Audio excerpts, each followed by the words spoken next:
put it back at about no, like 6th.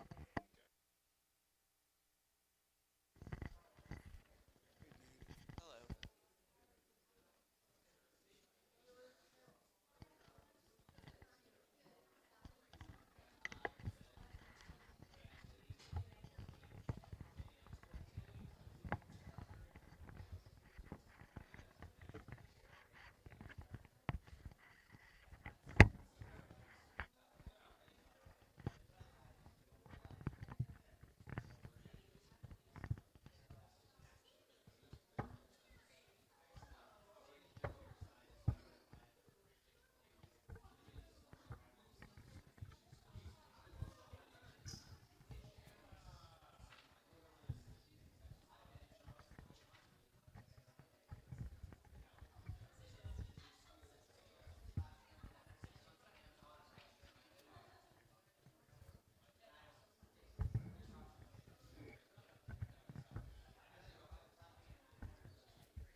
Let it never be said that Scottskirk does not know how to make a joyful noise.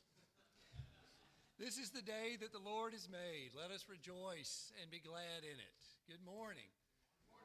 My name is John Kirkendall. I'm one of the elders here at Scottskirk, and on behalf of the session and Pastor Jim Mitchell, delighted to welcome you all to worship, both in person and remotely. I've been informed by the tech team, otherwise known as my beloved sons, that the speaker in the sanctuary is not working very well, and so I'm supposed to use my professor voice. If you still can't hear me, there's plenty of room down front, which I always tell my students, and they never move. So, some announcements today for the good of the community. First, please welcome Nicole Arsenault, our guest pianist this week and in coming weeks. Nicole has the great wisdom of being a student at Charleston Southern University, and the even greater wisdom of never having taken a class with me there. She is a piano, performance, and business entrepreneurship double major and will, all things being equal, finish her degree next spring. And I'm sure your prayers are welcome. Youth group meets tonight as usual at 5 o'clock at the church. Bereans do not meet this Wednesday. They're taking this Wednesday off because the Foreign Missions team is hosting Drew Goodman, who's one of the missionaries that we sponsor. His family will not be with him, but Drew is in the States in transition from ministry in Wales to going to Uganda, so from the United Kingdom to a former British colony. He's going to be here presenting Wednesday night at 7 p.m. Please do come, especially those of you who usually come for Bereans. Come, we'll have dessert, and we'll hear about the Lord's ministry through Drew's work. There are other announcements in the bulletin, and Christiana, I refuse to read them all, but other people may take their time to do so. But right now, let's step back from the events of our busy lives and prepare our hearts and minds for worshiping God, our Creator and Sustainer and Redeemer. Let's take a few moments to prepare.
Sixth Psalm.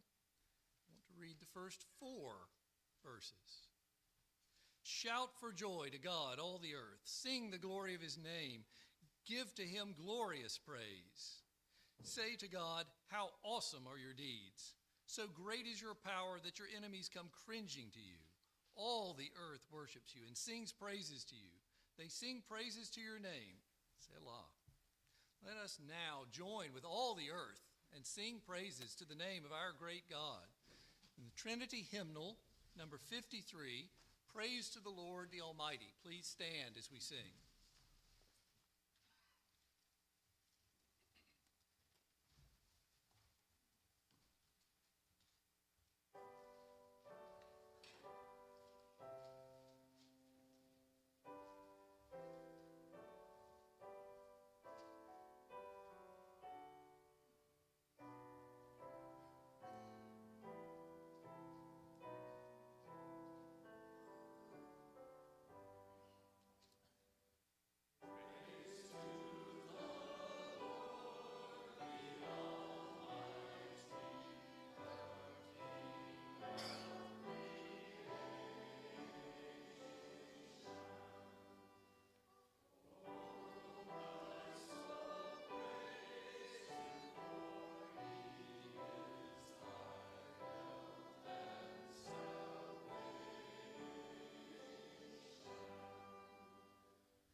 us pray together. Almighty God, Heavenly Father, we delight to come before you now, bought by the precious blood of Christ, filled with your Holy Spirit, drawn to you in faith as brothers and sisters, as part of your great church universal. Lord, be with us in this time that we might rightly glorify your name, that we might not only hear your word preached, but be empowered to serve you in this community and everywhere you call us. Lord, we thank you for this privilege of adoption. We thank you that we, too, might call ourselves disciples of your Son, our Lord and Savior. And as Jesus taught his first disciples to pray, so we pray as well. Our Father, who art in heaven, hallowed be thy name. Thy kingdom come, thy will be done, on earth as it is in heaven.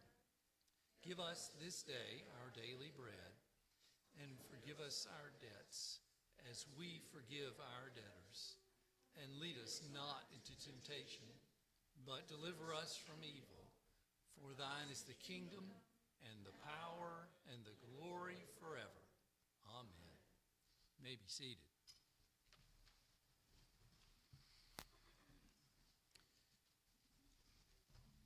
In the adult Sunday school this morning, we talked about the Sinai covenant and the inability of God's chosen people, Israel, to keep that covenant.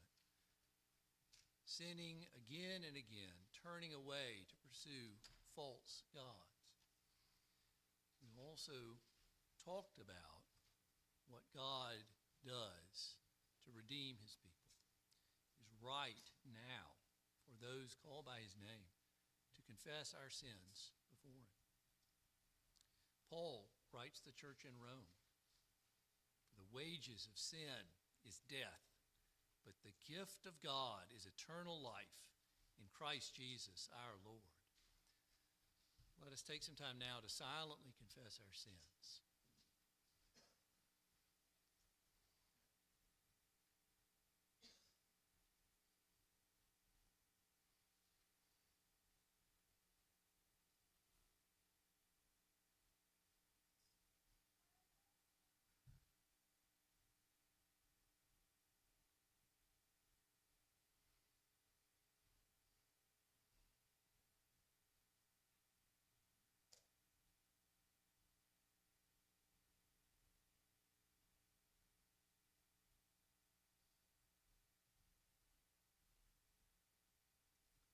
Amen.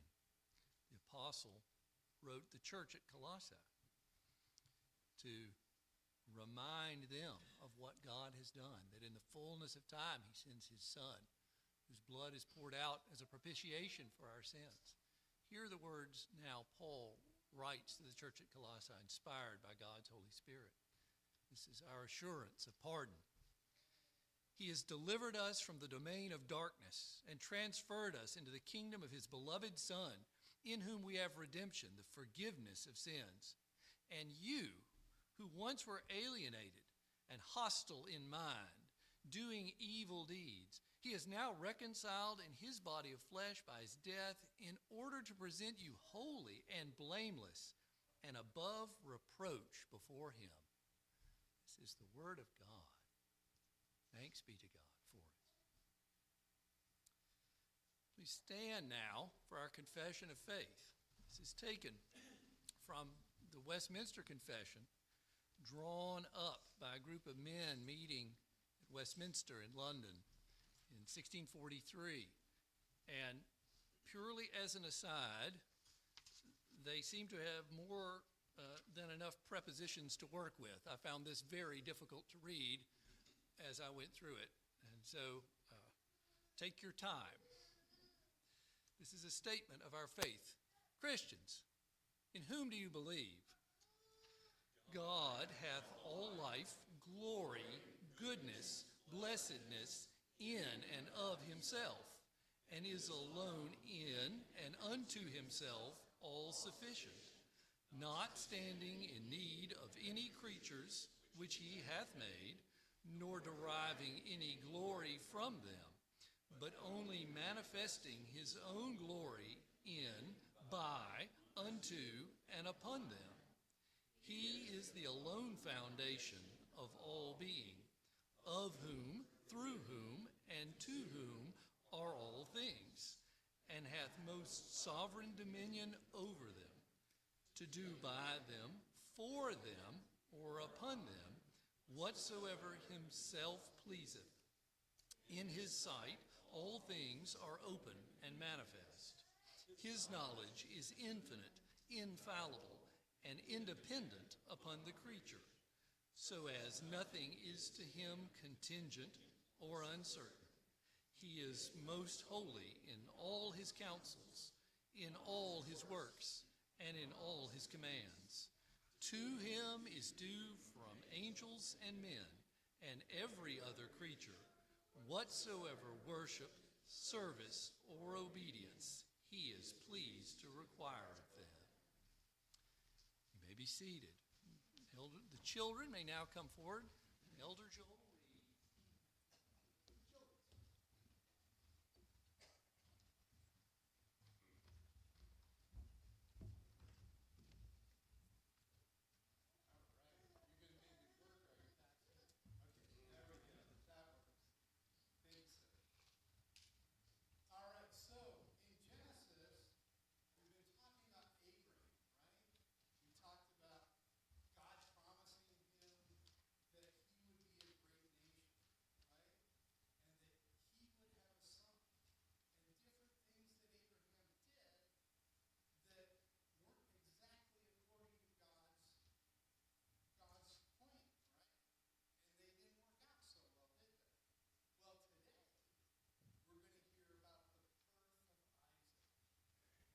Sarah, Abraham's wife, at 100 years old, has a child, and the child's name is Isaac.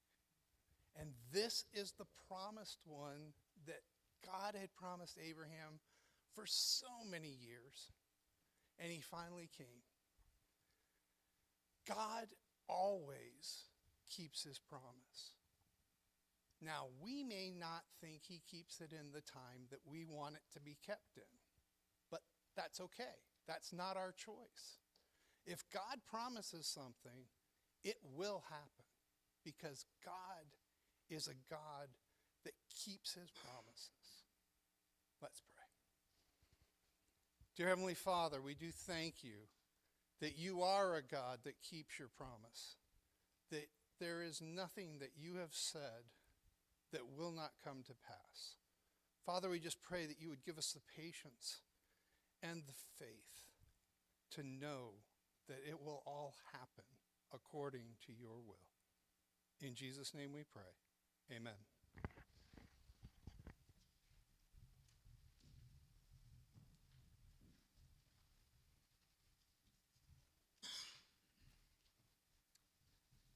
New Testament reading today comes from 2 Corinthians. We'll read the first chapter in its entirety. The Apostle Paul, we've talked about already, our confession of sin and assurance of pardon. Paul wrote 2 Corinthians to a church that he knew very well sometime in the mid-50s AD. There are various questions about just how many letters he wrote to this church. We have at least two of them preserved for us in Scripture. Hear now the word of the Lord, Holy Spirit inspiring Paul to write to this community. 2 Corinthians chapter 1. Paul, an apostle of Christ Jesus by the will of God, and Timothy, our brother, to the church of God that is in Corinth, with all the saints who are in the whole of Achaia. Grace to you and peace from God our Father and the Lord Jesus Christ.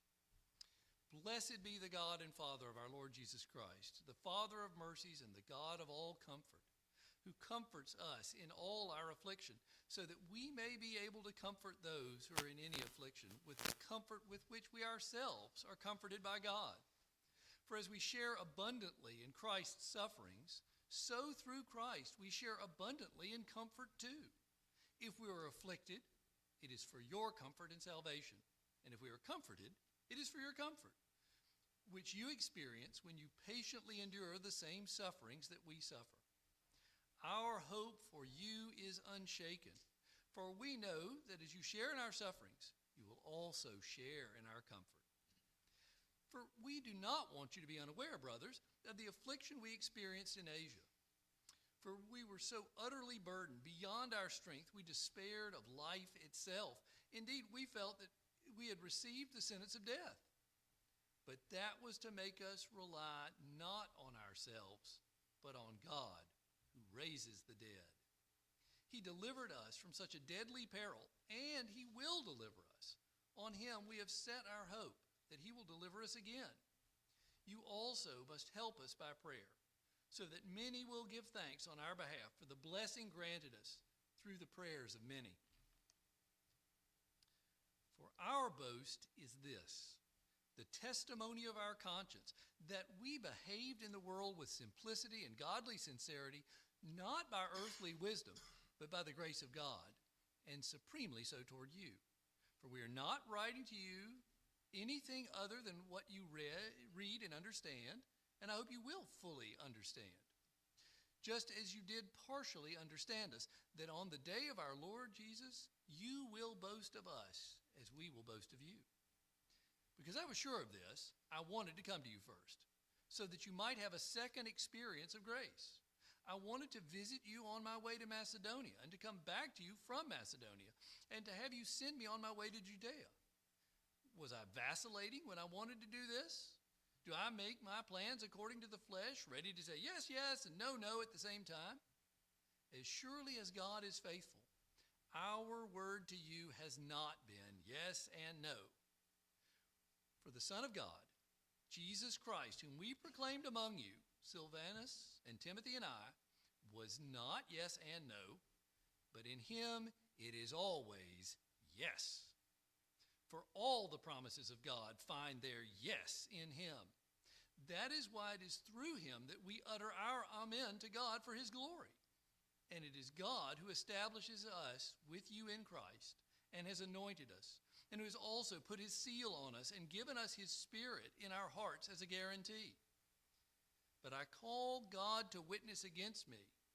It was to spare you that I refrained from coming again to Corinth.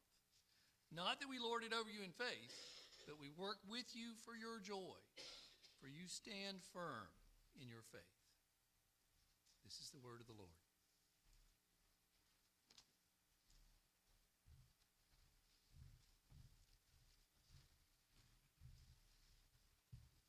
Let us go before the Lord once again in prayer. O Father, Son, and Holy Spirit, you are the author of all things in the creation of this world by the word of your power, and you are the author and finisher of our salvation in Christ Jesus. We deserve death, for the wages of sin is death, but you have given us eternal life in Christ, the one mediator between God and man. And you have given us your Holy Spirit, not only setting us free from the penalty of sin, but sanctifying us in the truth. Lord, let your Spirit come and guide us into all truth today as we behold wonderful things in your word.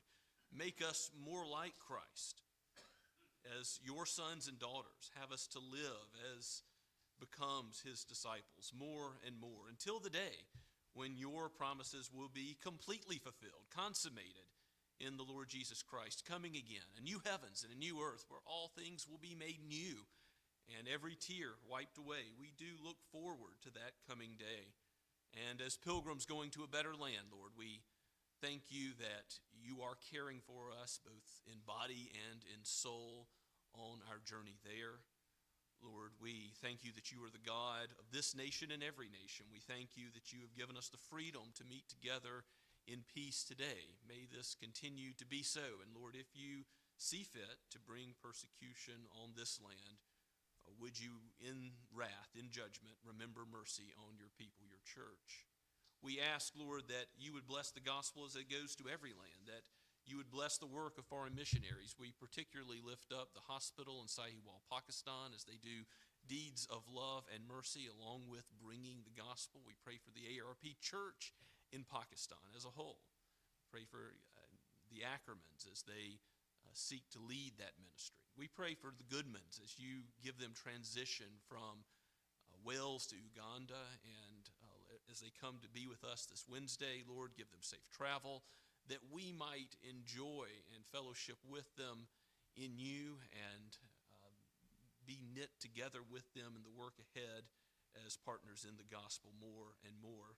Bless our brothers and sisters at Shem Creek as they preach the word. May you bless them in the proclamation and reception of it, just as we ask here. Bless all those churches in Somerville that preach the gospel, that your kingdom may be built up here, and that we, as your people of whatever denomination, as we proclaim the truth, as we stand on your word, as the infallible, flawless word that you have spoken, may it be so that your people are known by being a light, salt and light, to a lost and dying world. Lord, give us the grace to speak the gospel to our neighbors, to show hospitality, to do deeds of love and mercy, putting the interests of others above ourselves. And may we love one another in the church because you have loved us so. Lord, give us a sacrificial love for your people and a willingness to forgive and overlook a wrong, and to go forward together in unity, and even using our various gifts in the way that you have so generously lavished them upon the church for your glory. We thank you for all those who have gifts of music and teaching, and we think of all the ways in which you've blessed the women's ministry of this church, and Lord, pray for them in the days ahead. Lord, we thank you for those who show compassion to those who are hurting. We think of those who have recovered from illness recently, and we give you praise. Father, we thank you for how you've brought jobs to those who are searching. We continue to lift up both Amanda Leidy and Malachi in her womb, that you would bring a safe delivery about soon, and that this young one would serve you all of his days. We thank you, Father, for how you have protected Brandon Gellard on the Appalachian Trail thus far, and we pray for your protection over him in the days to come as well. Continue to bless him, we ask. Lord, we think about all your goodness to us, your kindness and compassion. We can lift up our burdens and cast them upon you because you do care for us. And yet we know that the greatest blessing you have given us is Christ. You have given us your Son. How will you not also give us all things? You will give us a new heavens and new earth where the streets are made of gold, where all the saints and the angels praise you continually. May it be the case that we remember your promises. We remember your generosity in the gospel to us today, that we sing your praises with zeal, and that we go out into the world to do whatever you have called us to do, whether we eat or drink or do anything whatsoever. May we do it for your glory, for the sake of your great name, not for ourselves, for we were bought with a price, the precious price of Jesus' blood. So we ask all these things in his holy name. Amen. As we continue to worship this morning, let us sing "This Is My Father's World," which is Trinity Hymnal number 111. Let's stand as we sing.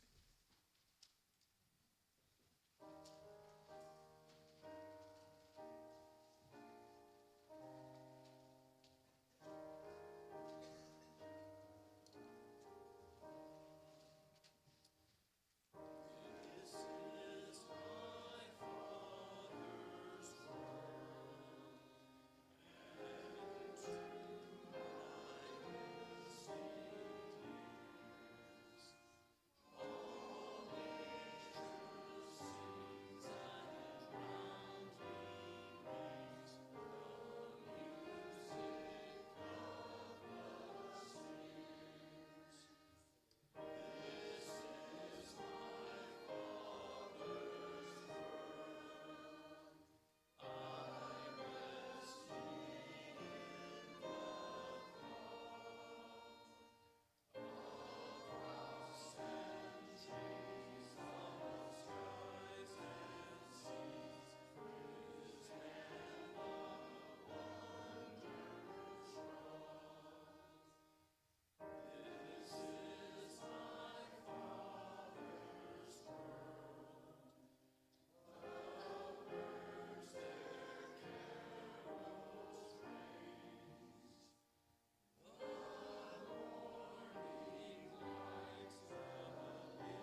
us pray.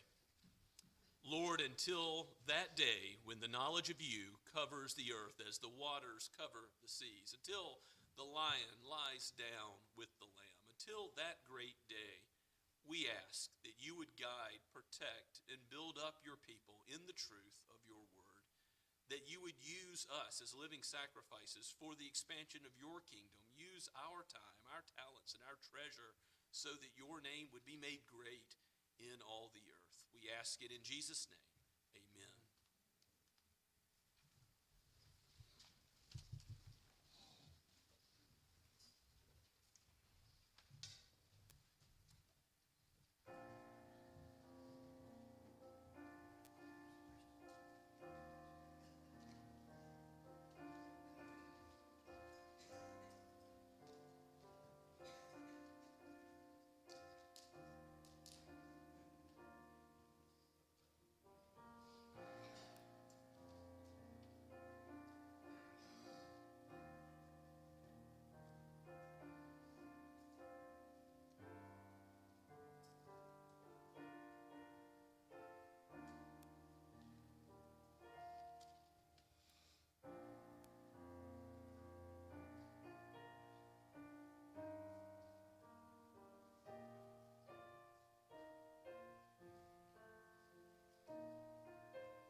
Please be seated and take your copy of God's Word and open with me to Genesis chapter 21.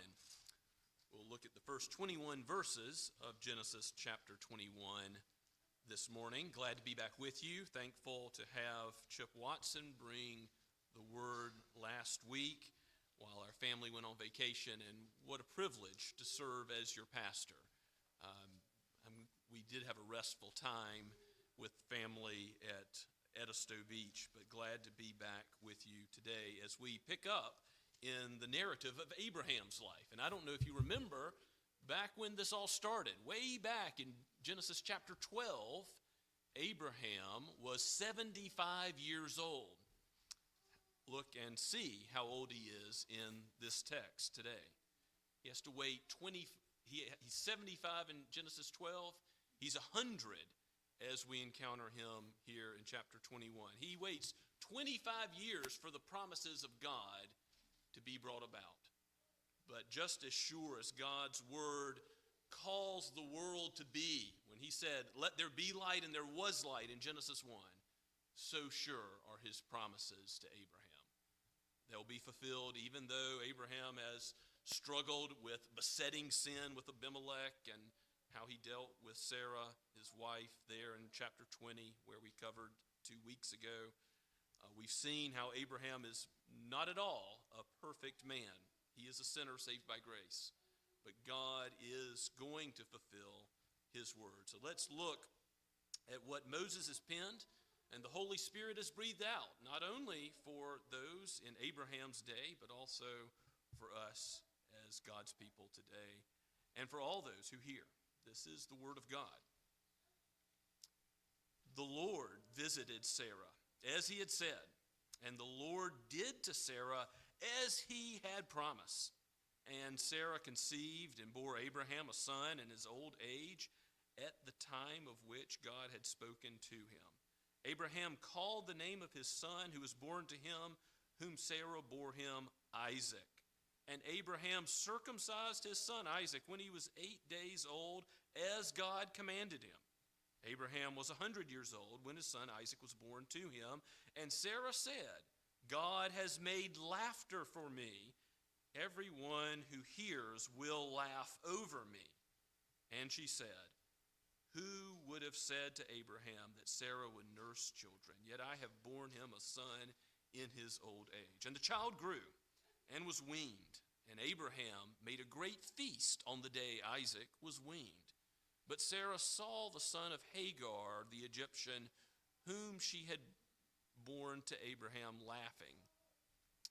She said to Abraham, cast out this slave woman with her son, for the son of the slave woman shall not be the heir with my son Isaac. And the thing was very displeasing to Abraham on account of his son. But God said to Abraham, be not displeased because of the boy and because of your slave woman. Whatever Sarah says to you, do as she tells you, for through Isaac shall your offspring be named. And I will make a nation of the son of the slave woman also, because he is your offspring. So Abraham rose early in the morning and took bread and a skin of water and gave it to Hagar, putting it on her shoulder along with the child, and sent her away. And she departed and wandered in the wilderness of Beersheba. And when the water in the skin was gone, she put the child under one of the bushes. Then she went and sat down opposite him and a good way off, about the distance of a bow shot. For she said, let me not look on the death of my child. And as she sat opposite him, she lifted up her voice and wept. And God heard the voice of the boy. And the angel of God called to Hagar from heaven and said to her, what troubles you, Hagar? Fear not, for God has heard the voice of the boy where he is. Up, lift up the boy, and hold him fast with your hand, for I will make him into a great nation. Then God opened her eyes, and she saw a well of water. And she went and filled the skin with water and gave the boy a drink. And God was with the boy, and he grew up. He lived in the wilderness and became an expert with the bow. He lived in the wilderness of Paran, and his mother took a wife for him from the land of Egypt. Let's pray and ask for God's help.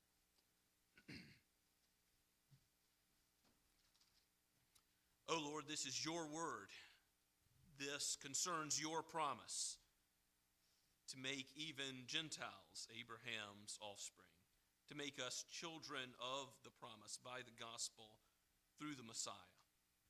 Help us to understand your word aright, and understanding it, to be transformed by it, that we would not only be hearers, but that we would be doers of it. For we pray in Jesus' mighty and holy name.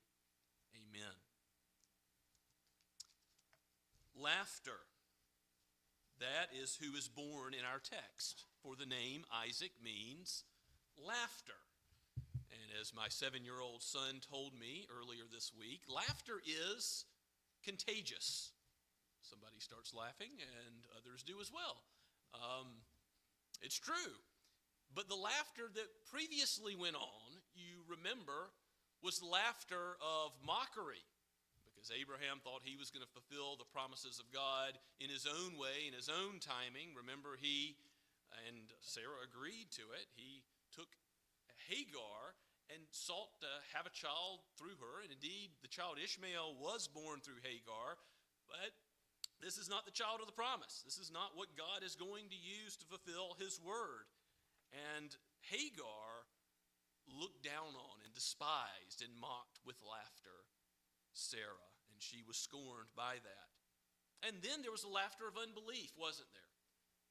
Abraham first. He laughed thinking about being a father in old age. And then Sarah laughs to herself, thinking, oh, what a thought that God should make me the mother from my own womb of a son.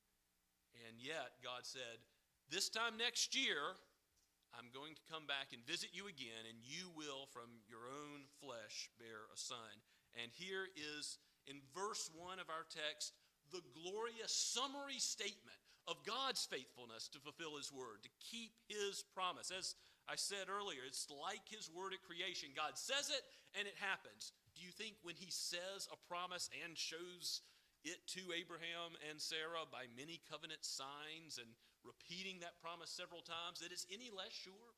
That it's any less certain? Read the words again of chapter 21, verse 1. The Lord visited Sarah, as he had said. He said he was coming back in a year. Now he's back. The Lord did to Sarah as he had promised.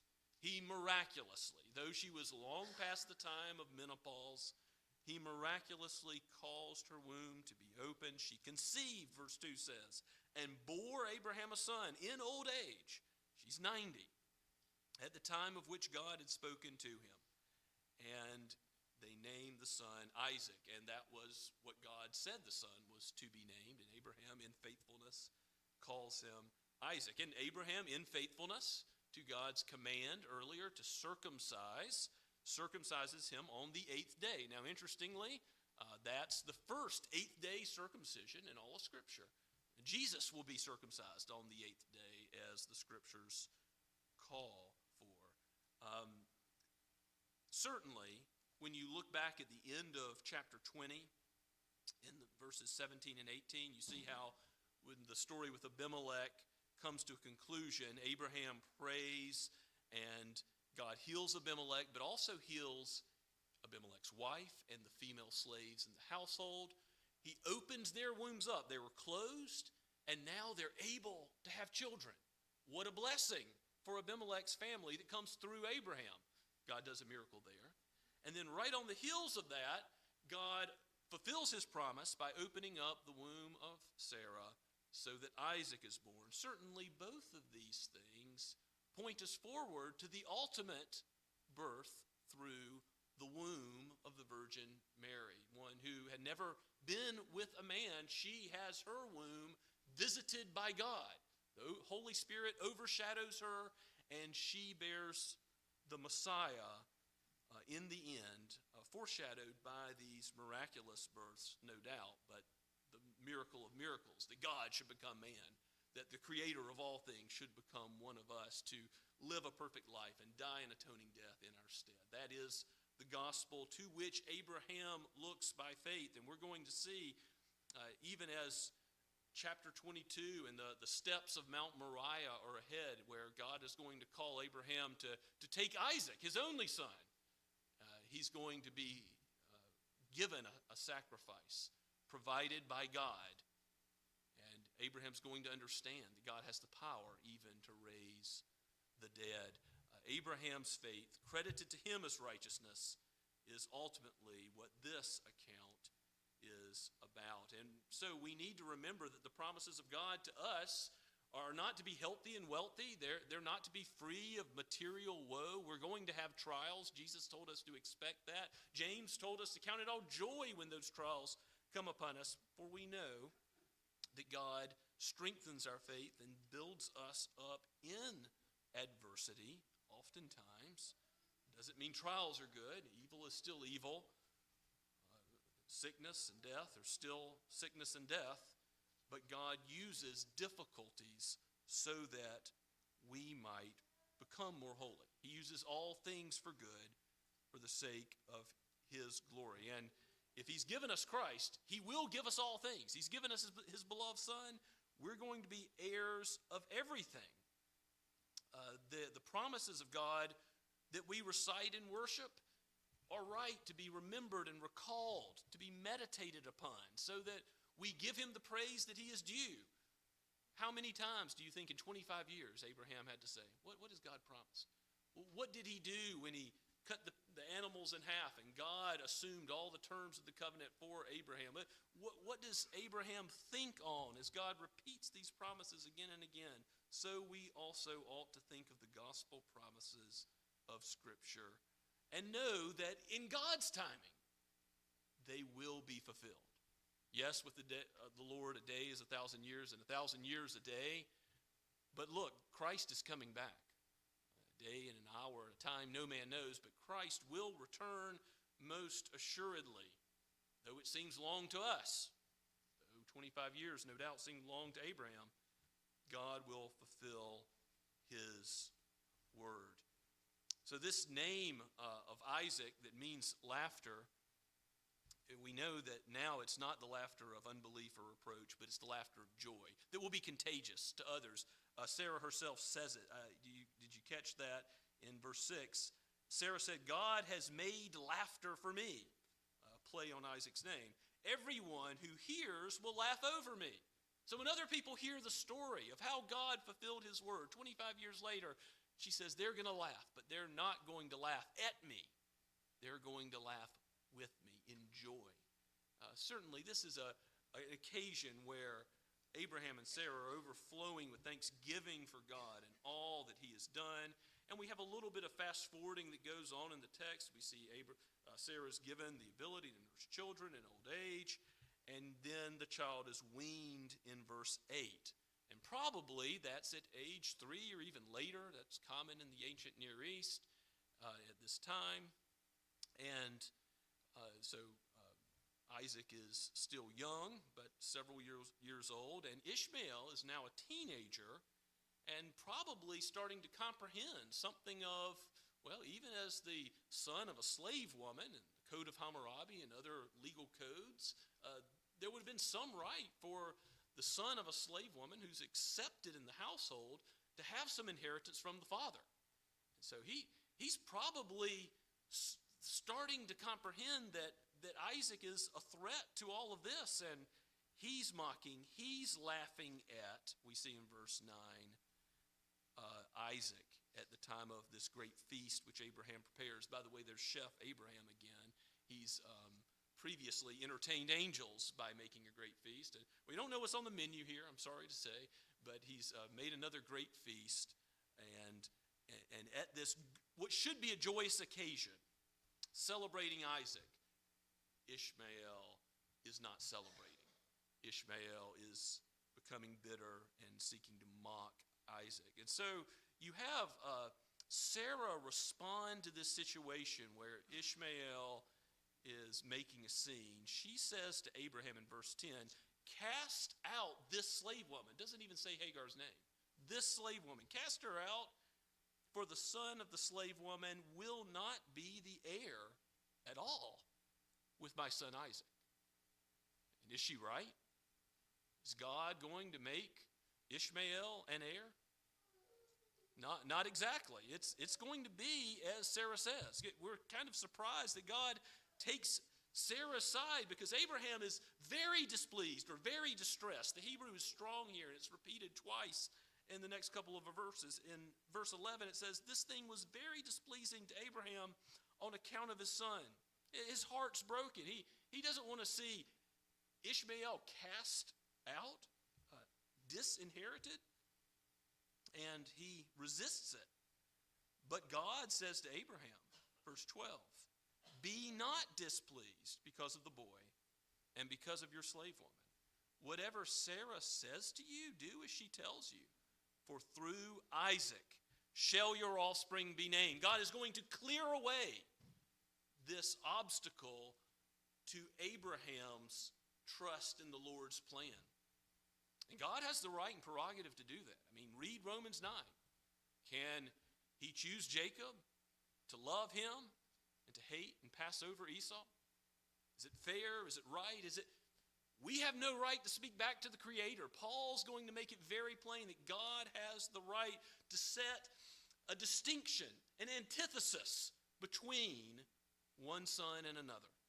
And that's just what Sarah tells Abraham to do. She says, get rid of the slave woman and get rid of Ishmael. And Abraham gives them the provisions, the bread, the skin of water, and And the commentators sometimes complain about, well, how can Hagar take the bread, the skin of water, and the child and go into the wilderness to Beersheba, and how can she take a teenage child, in essence, on her shoulder? But it's not saying that she literally took the child on her shoulder. Perhaps she took the equipment on her shoulder and she dragged the child. He doesn't want to go. Abraham loves the child, Ishmael, and they're forced to depart into the wilderness. Beersheba is a harsh place. And we find in verse 15, they've run out of water, just what you don't want to do on a long hike. You don't want to be in a situation where you have no more hydration at all. And she puts the child under one of the bushes. And she goes down still nearby, but a little ways away, and says, I don't want to look on him when he dies. Hagar is in great distress in this whole situation. And that is the exact point at which God intervenes and meets with her. She's sobbing, the boy's sobbing. We hear that the angel of the Lord in verse 17 called to Hagar from heaven and said, What troubles you, Hagar?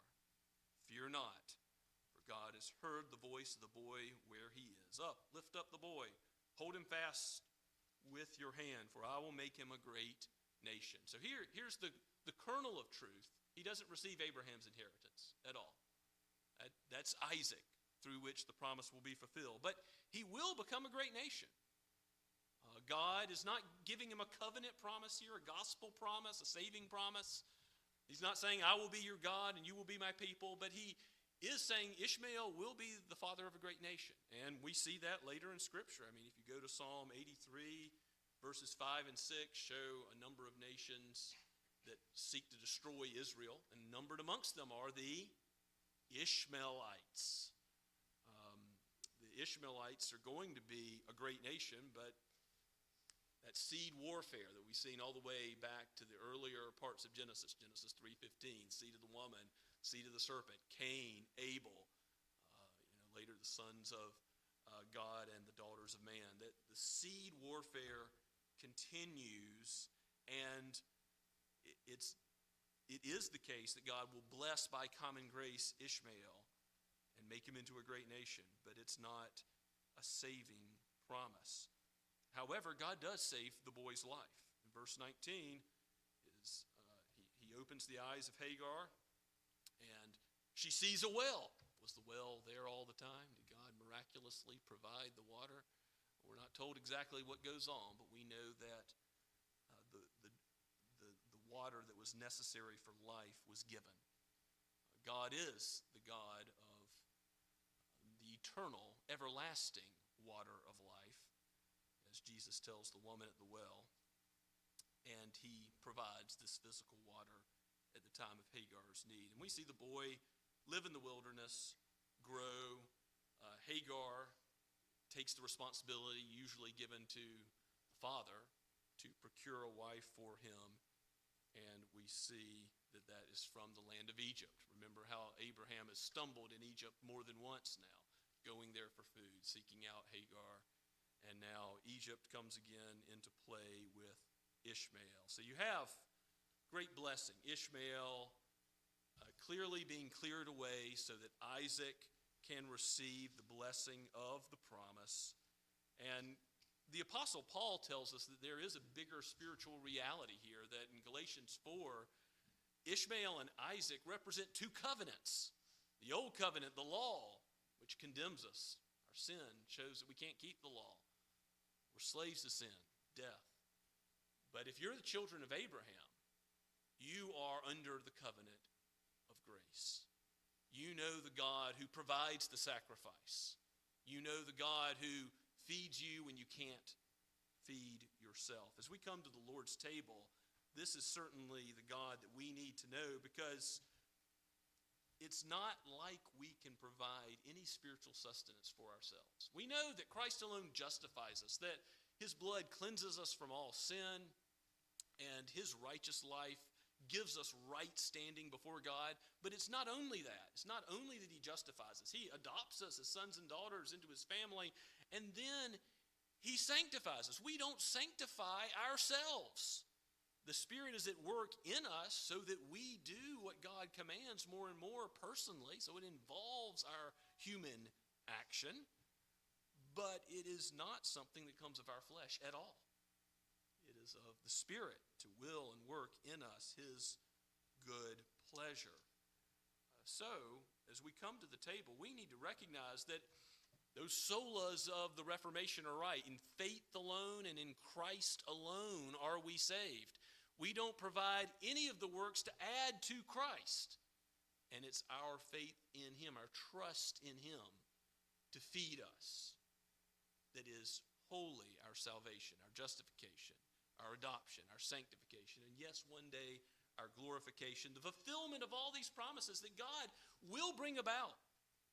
God's word is certainly true, and when Jesus says this is the new covenant in His blood, He's already looking forward to the fulfillment of everything. When He comes back in power and glory, and we will dwell with Him forever. You know, it is noticeable that Jesus is more generous to us than we are to other people. As Sarah wanted to cast Ishmael out, it's like Jonah. Jonah went to the Ninevites and said, God, I knew you were gracious. Why did you have to save them, those people? Here also, we find ourselves, I think, being too restrictive on the love of God. We think that God's choice is somehow inferior to our own. God's electing love is right. His thoughts are higher than our thoughts. His counsel is better than our counsel. And even though Sarah would have had Ishmael totally cut off, totally destroyed, God is even able to bless in that situation Hagar and Ishmael. But ultimately, His word will be true. The promise will be fulfilled through Isaac. Even though Abraham has sinned and stumbled and struggled with besetting sin, just as we do today, as we come to the table, we know that we are sinners approaching God in worship once again. But we come knowing the forgiveness of Christ. The gospel promises are complete in Him, not in us. He is the bread of life. He is the living water. Look to Him, faith alone, adding no works. Look to Him alone, trusting in no one else, no other human means, no other source of salvation. Let's pray together. Father, we give you praise for your word. We do need it. We are frequently distracted by the world. We look and we often, in our sin, look to places other than you. Forgive us, Lord, and take us as you did Abraham. Restore us with the goodness of your salvation, with your mercy, to walk in your ways. Feed us and strengthen our faith by the sign and seal of the new covenant in the blood of your precious Son. For we pray all this in Jesus' name. Amen. And as we prepare for the table and respond to God's word this morning, let's sing once again the first two verses of Beneath the Cross of Jesus, Trinity Hymnal number 251.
As we come to the table this morning, we come to the table of the Lord Jesus Christ. This is not the table of Scott's Kirk or the Associate Reformed Presbyterian denomination, but if your trust is in Christ, in Him alone, in His death and righteousness alone for salvation, and you're a member of a Bible-believing church, which means you've professed that faith publicly. You have proclaimed your trust in Christ before a watching world, before His people. If that is where you are today, come and partake, whether your faith is weak or strong, whether your faith is faltering, whether you struggle with sin. This is the table for sinners who know their need of a Savior. This is not the table for the righteous, for those who have pride in their own works and their own ways. This is the table for those who come and need to be fed. We need to be fed His Word. We need to be fed the sacrament because God knows our weakness. He knows that we need to see with our own eyes, handle with our hands, taste and touch. This which shows He gives us all we need for salvation. Just as He gives us our daily bread, He gives us food for our bodies. He gives us all we need spiritually in Jesus. Now, if your kids haven't yet professed that faith for themselves, if you're a parent here, tell them to wait. Tell them to consider these things. Talk about it over dinner today. But don't yet partake of the Lord's Supper until that day in which your kids profess that faith for themselves. As the apostle warns, that if you don't discern the body and blood of Christ, if you don't know what's going on with these physical common elements, you take this to your own judgment. Let us read the words of institution as they are recorded in 1 Corinthians chapter 11 this morning. The Apostle Paul recognizes that which is also recorded in the Gospels. And starting at verse 23, I read for you. For what I received from the Lord, I also delivered to you that the Lord Jesus, on the night when He was betrayed, took bread. And when He had given thanks, He broke it and said, This is my body, which is for you. Do this in remembrance of me. In the same way also He took the cup after supper, saying, This cup is the new covenant in my blood. Do this as often as you drink it in remembrance of me. For as often as you eat this bread and drink the cup, you proclaim the Lord's death until He comes. Let's pray together. Lord in heaven, you know our weakness, you know our need. Meet us at the point of our need now. Feed us and strengthen our faith that we might be assured of your covenant love, and that you might abide with us now and forever. Bless these common elements to a holy use to that end. We pray in Jesus' name. Amen.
Have you considered your own sin?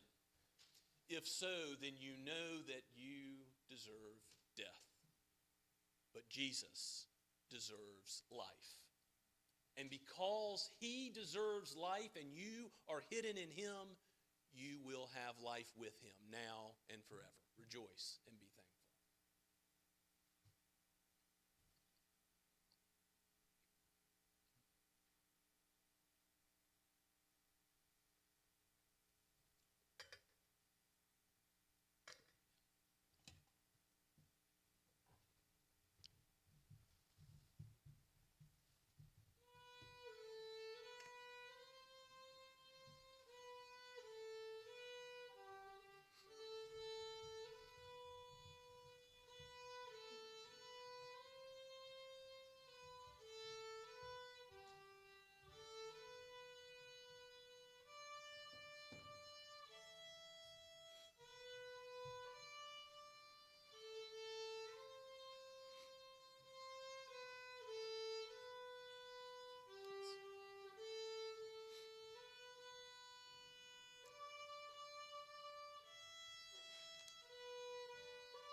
After supper, Jesus gave his disciples the cup because his blood was about to be spilled. Instead of bulls and goats, which were hordes upon hordes slaughtered because of the sin of the people, now it's going to be the only beloved Son, the only one slaughtered for us. His blood spilled so that we might drink the cup of blessing. Rejoice and give God thanks.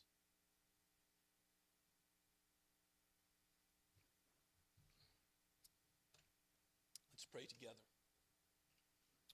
O Holy Father, in your wisdom, in your wise counsel, you have decided that your people ought to be fed the sacrament so that we would see Jesus clearly from your word and clearly from this sacrament. We ask, Lord, that you would bless our partaking of it so that we might walk in assurance, so that we might live with zeal, so that we might offer the gospel and the death and life and resurrection of our Lord and Savior to others, that you might bring in all those who are your sheep. For we pray this in Jesus' name. Amen. Now let's stand and sing the last verse of our hymn.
forth with God's blessing as you glory in the cross of Christ. May the Lord bless you and keep you. May the Lord cause his face to shine upon you and be gracious to you.